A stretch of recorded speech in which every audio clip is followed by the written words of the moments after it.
सन्मानाच्या बायाने टाकून दिलेल्या साड्या माझी माई नेसत होती आमच्यासाठी. मुस्लिम समाजाने टाकून दिलेल्या साड्या, 2 रंगाच्या 2 साड्या जोडायच्या आणि करायच्या. मला गावात भंडारा असला आमच्या आईनं जाऊन भात आणायचा, तो भात धुवायचा, वाळवायचा, पुन्हा आम्हाला खाऊ घालायचा.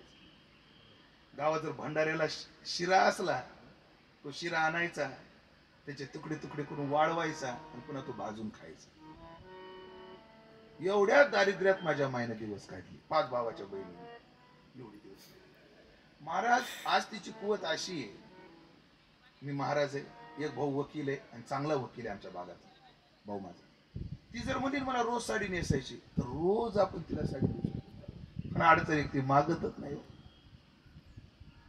पण मी पण असा आहे, काही कार्यक्रम असला रस्त्यानं चालता चालता मला जर एखादी साडी चांगली दिसली, बाबा मी गाडी उभी करतो आणि साडी घेतो. तिला फोन नाही करत, मला माहिती फोन केलं ती घेऊ देत नाही. ती साडी विकत घ्यायची, डायरेक्ट तिच्या हातात घडी द्यायची, म्हणायचे हे घे साडी नेस, ही साडी नेस. म्हणजे आता जाळीतो का मला साडी अशी म्हणते. एकदा जरी अंगाला साडी लावली माझे पैसे पिटले. महाराज तिला आज कष्ट करून करून गुडघ्यानं चालता येत नाही, तिला कमरीने नीट बसता येत नाही, आणि शर्यतीनं कोणासाठी केलंय? आमच्यासाठी केले. देह विसरी आपल्याला बरं जवळी घेता अशी नाही गेला.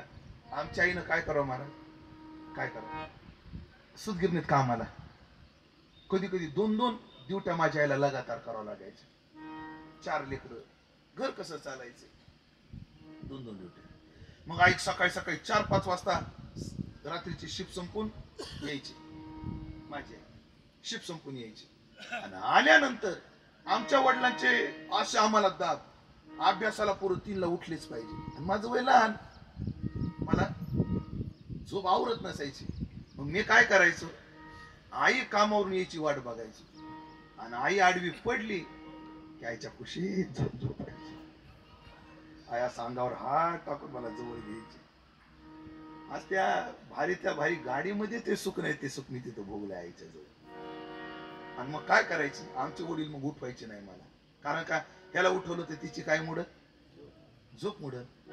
आमची आई सकाळी उठले की आमच्या वडिलाचे भांडण चालू, तू नासवलंस पोराला, कशाला त्याला जवळ घेते, दूर लोटत जा त्याला, अभ्यासाला बसत नाही बाळ्या. मला बाळ्या म्हणतात वडील. आमच्या आई मुली नाही हो, मला झोप थोडा आराम देते, पण बाळूला जवळ घेतलं की मला लय आराम मिळतो.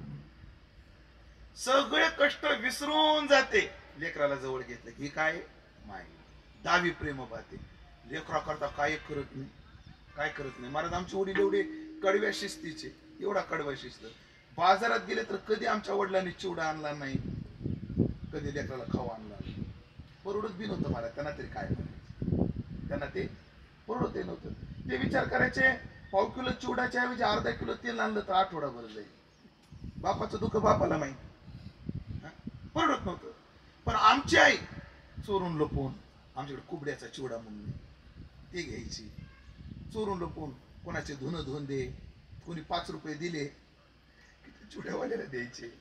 असा चिवडा आम्हाला खाऊ घालायचे. दावी प्रेम भाते. आणि कोणतेही संकट आलं की पुढं पळायचे. मी म्हणलं आमच्या वडील एवढे शिस्तीचे कडवे, एके दिवशी माझ्या अंगावर पितळाची कळशीच फेकून मारली. ते कोणी, वडिलांनी. लेकराला लागू नये, आणि माझी माय आडवी झाली.